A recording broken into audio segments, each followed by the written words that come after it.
Shalom. I'd like to share with you a thought based on this week's Torah reading, Parshat VaYigash. I think it offers us a fascinating insight into human nature. Finally, Yosef and Yaakov and all the brothers are going to be reunited, and they're going to move to Egypt. Before Yaakov goes to Egypt, he sends Yehudah first in order to perhaps arrange things and set up shop and home in Goshen, where Yaakov and the other brothers are going to live. The Midrash deals with a basic question. And the question is, why did Yaakov choose Yehudah to go first to Goshen, as opposed to any of the other brothers? And the Midrash offers a fascinating answer. The Midrash says that all of the years that Yosef was missing, Yaakov actually suspected that Yehudah had killed Yosef. And the Midrash continues to teach us that all of that time, every single day, Yaakov used to basically look at Yehudah with suspicion and always thought that he was the one who was responsible for Yosef's death. When it turns out that Yosef is alive, Yaakov realizes that all along he had suspected Yehudah of something he did not do.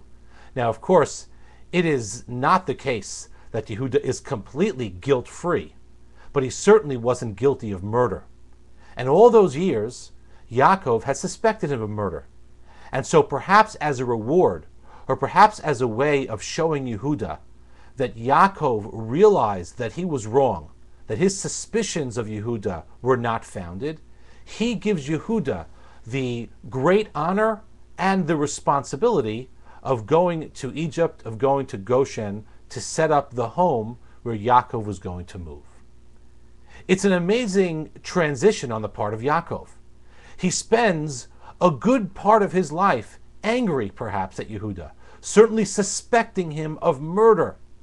And as soon as Yaakov learns that, in fact, Yosef is alive, he's able to step back from his position. He's able to step back from that belief that he fully believed and change course as if nothing had happened.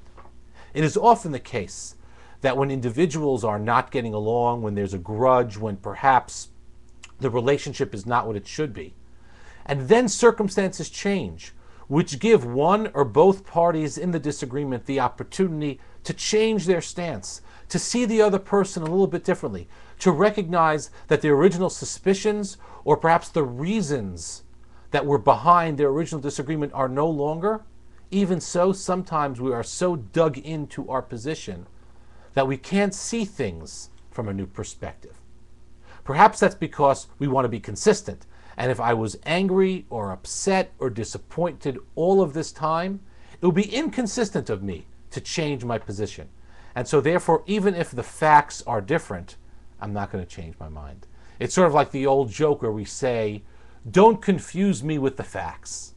Well, here, Yaakov was fully ready to be confused by the facts. The facts had changed. He had thought Yehudah had murdered Yosef. But when he realizes that was not true, he not only is able to see things from a new perspective, his relationship with Yehudah changes, and he gives him this great responsibility of setting up the next phase in the life and existence of the Jewish people. It's a great lesson we can learn from Yaakov. No doubt he was hurt by Yehudah's participation in the absence of Yosef. And exactly how much he knew is unclear. But what is clear is that when he is given new information, he is able to see things from a new perspective. He's able to move from where he was and develop a new and improved relationship with Yehudah. It's a great lesson into some of the challenges of human nature, and a great challenge to us to be able to move ourselves when things have changed, and to fix and to redevelop relationships that may have been broken. Things don't always stay the same in human relationships. And when they do change, it's a great opportunity for us to improve and to mend relationships that may have gone wrong. Shabbat Shalom.